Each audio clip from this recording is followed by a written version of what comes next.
સુરત શહેરના Varachha police station વિસ્તારમાં બાબો બેબી ખિલોના ઓનલાઈન વેબસાઇટના નામે ₹389 યુપીઆઈ આઈડી આપી અને જમા કરાવી અને છેતરપિંડી થયા અંગેની ફરિયાદી સાગરભાઈ મનોજભાઈ જોશી નાઓએ પોલીસ સ્ટેશને આવી અને પોતાની સાથે છેતરપિંડી અને ઓનલાઈન ચીટિંગ થયાની ફરિયાદ આપતા વરાછા પોલીસ સ્ટેશનના પીઆઈ શ્રીએ ફરિયાદ નોંધી અને તાત્કાલિક આ ગુનાની તપાસ હાથ ધરતા આ ગુનાના કામે કુલ 3 ઇસમોને પોલીસે કસ્ટડીમાં લીધા છે અને પૂછપરછ તપાસ ચાલુ છે.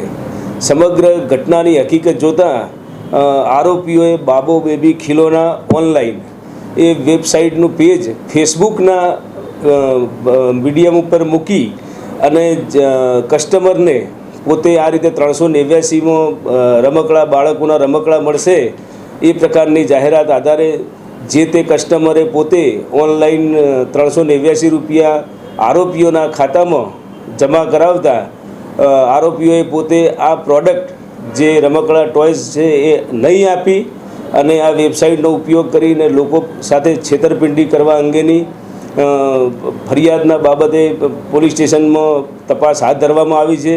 3 આરોપીઓ પૈકી એક આરોપી જે મુખ્ય આ જેને વેબસાઇટની લિંક બનાવેલી એની પણ મેઇન આરોપીની ધરપકડ કરેલ છે. તેમજ ફેડરલ બેંક જોડે જે યુપીઆઈ આઈડી કનેક્ટ કરેલું એ આરોપીની પણ ધરપકડ કરવામાં આવેલી છે અને જરૂરી બેંક પાસેથી માહિતી માગી અને ખરેખર આ ગુનામાં કેટલા આરોપીઓની કેટલા કસ્ટમરોની સાથે છેતરપિંડી થયેલ છે તે બાબતે તપાસ ચાલુ છે. કુલ ₹13,83,597 આ એકાઉન્ટમાં જમા થયા છે. એટલે 389 પ્રમાણે ગણીએ તો 3,000 આજુબાજુ કસ્ટમરો જોડે ઓનલાઈન ચીટિંગ થયું હોય તેવું કહી શકાય. અને યુપીઆઈ આઈડી તેમજ બેંક ડિટેલના આધારે કસ્ટમરો, કારણ કે ઓનલાઈન ચીટિંગ થયું છે એટલે કસ્ટમર પણ આખા ભારત દેશમાંથી ગમે ત્યાંથી હોઈ શકે, એટલે એની પણ તપાસ ચાલુ છે. સર, કેટલી ગંભીર બાબત છે, લોકો શું સાવચેતી રાખી આ બાબતે? કારણ કે આ પ્રકારની લલચામણી અને લોભામણી વાત હોય ત્યારે 389 જેવી નાની એમાઉન્ટના લીધે લોકો પોતે અને એની અંદર ઇઝીલી મની ટ્રાન્સફર કરી અને પ્રોડક્ટની વસ્તુ લેવા માટે પ્રેરાય છે.